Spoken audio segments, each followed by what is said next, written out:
주님께서 강복하여 주시기를 간절히 청합시다. 전능하시고 영원하신 하느님, 주님께서는 물로써 사람들을 깨끗하여지고 영원한 생명을 얻게 하셨나이다. 청하오니 이 물에 강복하시어 주님의 날인 오늘 이 성수의 힘을 있게 하소서. 또한 이 성수로 주님의 은총과 생명의 샘인 세례를 저희 안에 새롭게 하시고 저희를 모든 악에서 보호하시어 깨끗한 마음으로 주님께 나아가 구원의 은총을 받을 수 있게 하소서. 우리 주 그리스도를 통하여 비나이다. 아멘.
창세기의 말씀입니다.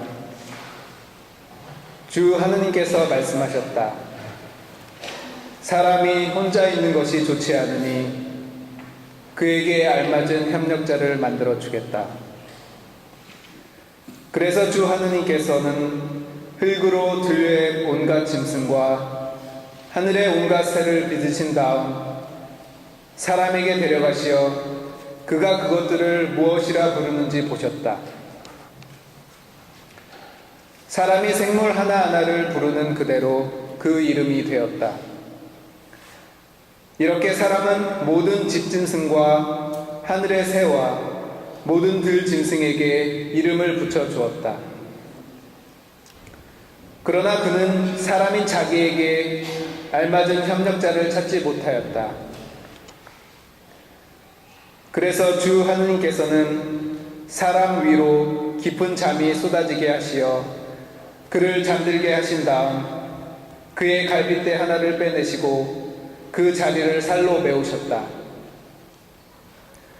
주 하느님께서 사람에게서 빼내신 갈빗대로 여자를 지으시고 그를 사람에게 데려오시자 사람이 이렇게 부르짖었다. 이야말로 내 뼈에서 나온 뼈요 내 살에서 나온 살이로구나.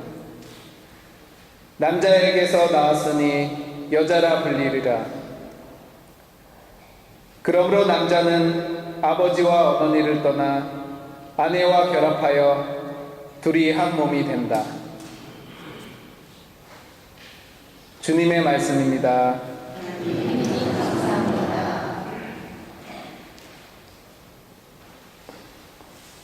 주님은 한평생 모든 날에 복을 내리시리라. 행복하여라. 주님을 경외하는 사람, 그분의 길을 걷는 모든 사람, 내 손으로 벌어 내가 먹으리니 너는 행복하여라. 너는 복을 받으리라.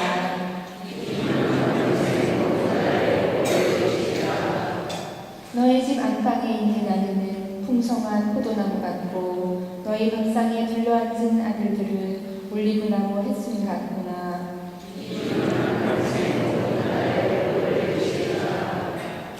보라, 주님을 경외하는 사람은 이런듯 복을 받으리라. 주님은 시온에서 너에게 복을 내리시리라. 너는 한평생 모든 날에 예루살렘의 번영을 보리라.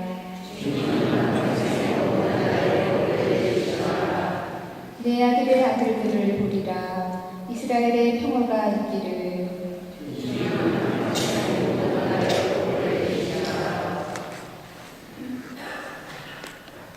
히브리서의 말씀입니다. 형제 여러분, 우리는 천사들보다 잠깐 낮아지셨다가 죽음의 고난을 통하여 영광과 존귀의 관을 쓰신 예수님을 보고 있습니다. 이렇게 그분께서는 하느님의 은총으로 모든 사람을 위하여 죽음을 겪으셔야 했습니다. 만물은 하느님을 위하여 또 그분을 위하여 존재합니다. 이러한 하느님께서 많은 자녀들을 영광으로 이끌어 들이시면서 그들을 위한 구원의 영도자를 고난으로 완전하게 만드신 것은 당연한 일이었습니다. 사람들을 거룩하게 해주시는 분이나 거룩하게 되는 사람들이나 모두 한 분에게서 나왔습니다. 그러한 까닭에 예수님께서는 그들을 형제라고 부르기를 부끄러워하지 않으십니다. 주님의 말씀입니다.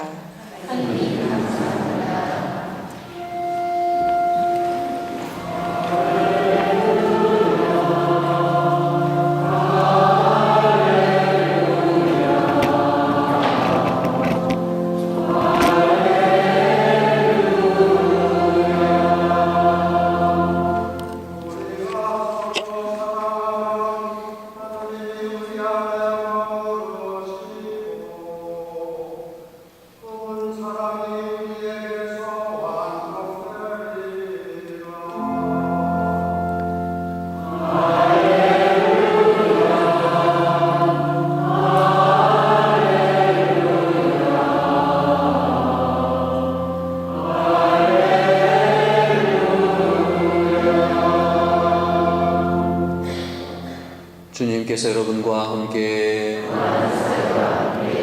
마르코가 전한 거룩한 복음입니다. 그때 바리사이들이 와서 예수님을 시험하려고 남편이 아내를 버려도 됩니까 하고 물었다. 예수님께서 그들에게 모세는 너희에게 어떻게 하라고 명령하였느냐 하고 되물으시니 그들이 이혼장을 써주고 아내를 버리는 것을 모세는 허락하였습니다 하고 대답하였다. 그러자 예수님께서 이르셨다. 너희 마음이 완고하기 때문에 모세가 그런 계명을 기록하여 너희에게 남긴 것이다. 창조 때부터 하느님께서는 사람들을 남자와 여자로 만드셨다. 그러므로 남자는 아버지와 어머니를 떠나 아내와 결합하여 둘이 한 몸이 될 것이다. 따라서 그들은 이제 둘이 아니라 한 몸이다. 하느님께서 맺어주신 것을 사람이 갈라 놓아서는 안 된다. 집에 들어갔을 때 제자들이 그 일에 관하여 다시 묻자 예수님께서 그들에게 말씀하셨다. 누구든지 아내를 버리고 다른 여자와 혼인하면 그 아내를 두고 간음하는 것이다. 또한 아내가 남편을 버리고 다른 남자와 혼인하여도 간음하는 것이다. 사람들이 어린이들을 예수님께 데리고 와서 그들을 쓰다듬어 달라고 하였다. 그러자 제자들이 사람들을 꾸짖었다. 예수님께서는 그것을 보시고 언짢아하시며 제자들에게 이르셨다. 어린이들이 나에게 오는 것을 막지 말고 그냥 놓아두어라. 사실 하느님의 나라는 이 어린이들과 같은 사람들의 것이다. 내가 진실로 너희에게 말한다. 어린이와 같이 하느님의 나라를 받아들이지 않는 자는 결코 그곳에 들어가지 못한다. 그러고 나서 어린이들을 끌어안으시고 그들에게 손을 얹어 축복해 주셨다. 주님의 말씀입니다.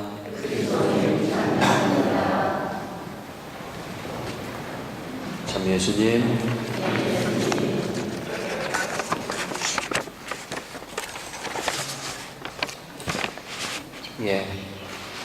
오늘 복음 말씀 함께 나눠보도록 하겠습니다. 오늘 복음 말씀은 바리새파 사람들이 또 예수님께 시비 거는 이야기로 시작됩니다.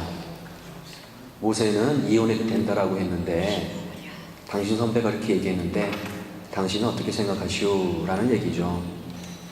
그랬더니 예수님께서 그것은 너희 마음이 완고하기 때문에 그리하라고 한 거지 사실은 안 된다라는 얘기를 하고 있는 거죠. 천지 창조 때부터 하느님께서 사람을 남자와 여자로 만드셨는데 혼인의 유대로 묶어놨다라는 얘기죠. 그래서 하느님께서 맺어주신 것이기 때문에 그것은 인간이 끊을 수가 없다라고 얘기해요. 근데 그것을 어떻게 이혼장을 써주고 끊을 수 있느냐? 이 얘기는 모세 시절에 하도 사람들이 모세한테 달려와서 심판을 요구하고 판단을 요구하고 시비를 걸고 그러니까 아마도 제 생각에는 모세도 두 손 두 발 다 들고 백기 들고 항복한 거죠. 그래, 어쩔 수 없구나. 니들이 어떻게 될지는 모르지만 이혼장 써주고 그럼 그렇게 한번 해보자 라는 거죠. 예, 이렇게 돼서 이제 지금까지 이렇게 된 거죠. 그래서 예수님께서 이들을 두고 뭐라고 이야기를 하시냐면 그들의 마음이 완고하기 때문에 라고 이렇게 단정지어서 이야기를 하죠. 사실 우리 가톨릭 천주교에서는 혼인에 대한 계명이 명확하죠. 혼인 두 가지 성격이 있어요. 알고 계시죠? 설명해 드릴게요. 가톨릭 교회에서는 혼인에 대해서 두 가지 아주 꼭 지키라고 이야기가 하고 있는 게 두 가지가 있는데, 하나는 불가해소성, 절대로 끊어지지 않는다. 한쪽이 죽기 전에는 안 끊어진다. 단서가 그거예요. 한쪽이 죽기 전에는. 하나가 죽잖아요. 그러면 자유롭게 또 다른 혼인을 할 수 있어요. 그거 외에는 안 돼요. 그래서 오죽했으면은 주례를 섰던 어느 신부님께 와갖고 우리 그만 살고 싶다고 끊어달라고, 당신이 맺어주셨으니까 끊어달라고 그러니까 그러냐? 좀 비싼데, 맺어줄 때는 좀 싼데 끊어줄 때는 비싸다. 양주도 한 병 들고 와라 그랬대요. 양주도 한 병 들고 왔더니 부부가 보는 앞에서 신부님이 양주를 그냥 안주도 없이 빡빡빡빡빡빡 마시는 거였더니 눈이 뻐개지시더니 잠깐 기다려. 그래서 방에 가셔갖고 방법용으로 만들어놓은 방망이를 들고 나오시더니 그래서 어느 한 놈을 죽여야지 혼인의 유대를 끊어지는 거거든. 어떤 놈이야 빨리 얘기해. 기겁을 하고 도망갔다라는, 믿거나 말거나 안 된다라는 얘기죠. 또 두 번째 원칙이 있어요. 뭘까요? 지금 살고 있는 그 사람하고만 살아야 된다는 거예요. 이 사람하고 살고 있는데 또 다른 남자, 또 다른 여자를 만나서 결혼하겠다? 사실은 한국에서도 국가법적으로도 중혼은 인정이 안 되죠. 중혼이라 그래요. 여자가 두 명이 올라갈 수가 없다는 거죠. 아랍 지역이나 중동 지방에서는 그게 가능할지 몰라도 적어도 한국에서는 안 되는 거죠. 근데 교회법도 안 돼요. 한 사람하고 합법적으로, 국가법적으로 혼인을 맺었으면은 또 다른 사람과의 혼인은 불가하다라는 얘기가 되니까 그게 죄가 되는 거죠. 이 두 가지 원칙이 있어요. 불가해소성, 혼인의 단일성. 이 두 가지가 있는 거죠. 근데 이거는 벌써 이미 구약시대 때부터 그렇게 되어 있어야 되는 건데도 불구하고 모세한테 와서 하도 사람들이 달달 볶으니까 모세가 이제 두 손 두고 나온 거죠. 그런 사람들을 두고 예수님께서는 완고하기 때문에 라고 이렇게 이야기해요. 그 완고함이란 게 뭘까? 오늘 좀 완고함에 대해서 얘기를 했으면 좋겠어요. 완고함이라는 것은 자기 합리화가 심한 사람들, 또 꽉 막힌 사람. 우리 자매님들이 그런 얘기 많이 하죠. 아우, 저 양반은 꽉 막혔어요. 우리 남편은 완고해요. 라고 이런 얘기 많이 하죠. 정해진 틀에 갇혀있는 사람, 자신은 문제없다고 생각하는 사람, 자신이 옳다고 우겨대는 사람, 주장도 아니고 빡빡 우겨대는 사람, 이런 사람들을 우리는 흔히 완고한 사람이다 라고 이렇게 이야기를 하죠. 뭐가 좀 내키지 않고, 씨알도 내키지도 않고, 말도 안 통하고, 지잘났다고 하고, 자기 주장만 하는 사람. 그리고 뭔가 원칙이 있음에도 불구하고 어떻게 좀 안 될까요? 라고 또 이렇게 오는 사람들. 이런 사람들을 완고한 사람이다. 오늘 복음 말씀에도 이런 너희들이 완고하기 때문에 라는 이야기를 이렇게 듣게 되는데, 이런 완고한 모습들이 사실은 예나 지금이나 우리한테도 꼭 있는 것 같아요. 모든 인간들, 동서고금을 막론하고 모든 인간들에게 꼭 있는 것 같아요. 제가 본당 신부 생활을 이렇게 지금 휴가 중이지만 본당 신부 하다 보면은 사람들이 이 모세 시대 때 모세에게 대들었던 이런 사람들의 모습이 꼭 우리 주변에도 꼭 있어요. 본당 신부 하다 보면 이렇게 와요. 신부님 어떻게 좀 안 될까요? 이번만 좀. 본당 신부는 사실 이게 기준이거든요. 이렇게 기준이 흔들리면 안 되는데 본당 신부 보고 어떤 편법을 좀 부리면 안 되겠냐라는 거예요. 신부 어떻게 요것만 좀 안 될까요? 알고는 있는데 신부 어떻게 요것만 안 될까요? 안 되겠는데요. 그러면 뒤돌아서 하고 우리 본당 신부 너무 고집불통이 완고해라고 얘기하죠. 누가 완고한지는 잘 모르겠습니다. 또 이런 경우가 있죠. 신부님 이렇게 하는 게 더 좋지 않겠어요? 라고 얘기해요. 근데 본당 신부가 어떤 데 들어보면 그건 아닌 것 같아요. 사실은 교회 내의 민주주의, 또 경제적인 논리, 합리성, 효율성 이런 것들을 가지고 교회 안으로 끌고 들어오잖아요. 본당 운영이나 처음에는 좋아 보일 수 있지만 사실은 그게 교회 정신을 흐트러 놓는 아주 나쁜 것이 되는 경우가 있어요. 예를 들어 설명을 해보면은 제가 고자신부 시절에 주일학교를 담당하고 있었는데 자매님들이나 부모님들이 와갖고 이제 시내에서 토요일 날에도 학원을 보내라고 했으니까 토요일 날에 주일학교를 못 보내니까 신부님 주일날로 어린이 미사하고 중고등 미사를 좀 바꿨으면 좋겠다라고 얘기를 하더라고요.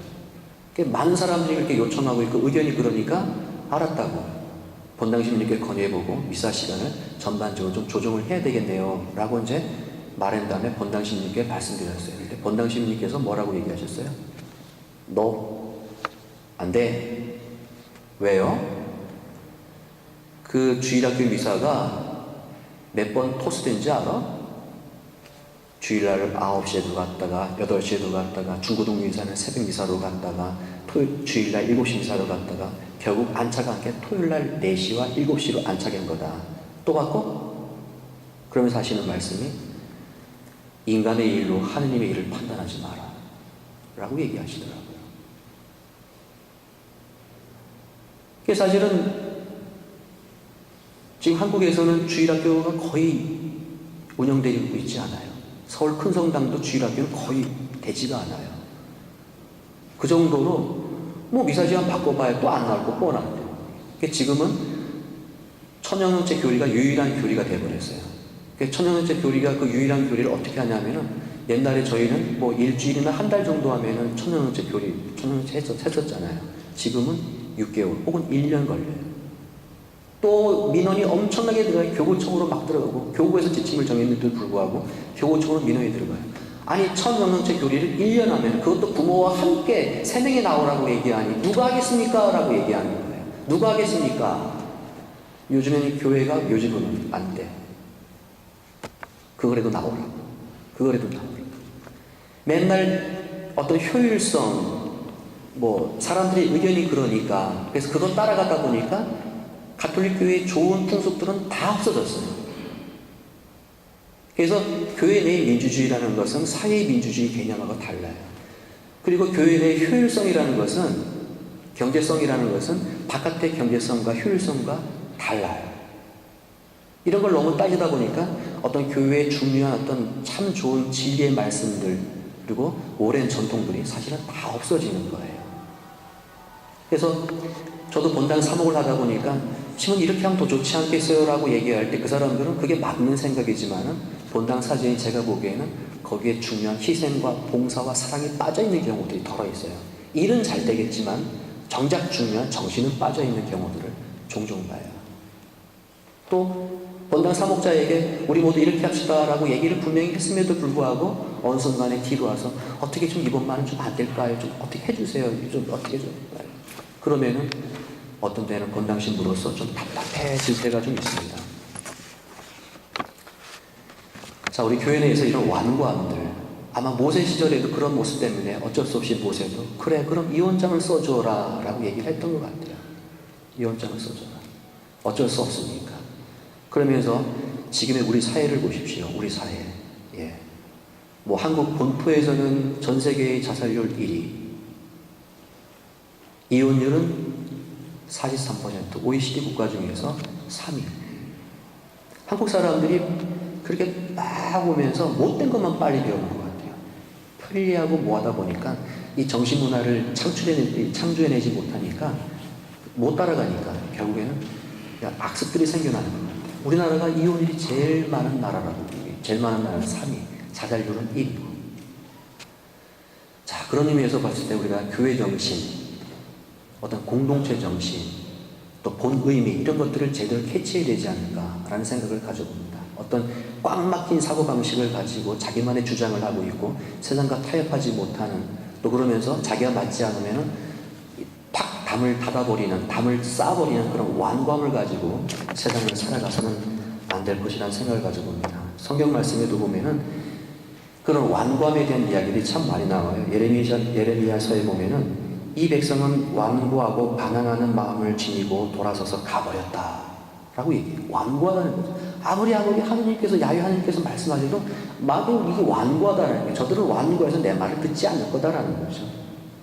바룩서에도 이런 이야기가 나오더라고요. 몇 개만 발췌했습니다. 나는 이 백성이 완고하여 내 말을 듣지 않을 것을 알고 있다, 이렇게 이야기해요. 그 완고함에 대해서 여러 표현들인데 찾아보니까 대략 뭐 이런 두 가지만 골라봤어요. 자, 모세 시대에도 이런 완고한 사람들이 이렇게 활동을 했던 것 같아요. 아마 우리 안에서도 있을 수 있겠고 내 개인 안에서도 내 완고함이 있을 수도 있겠죠.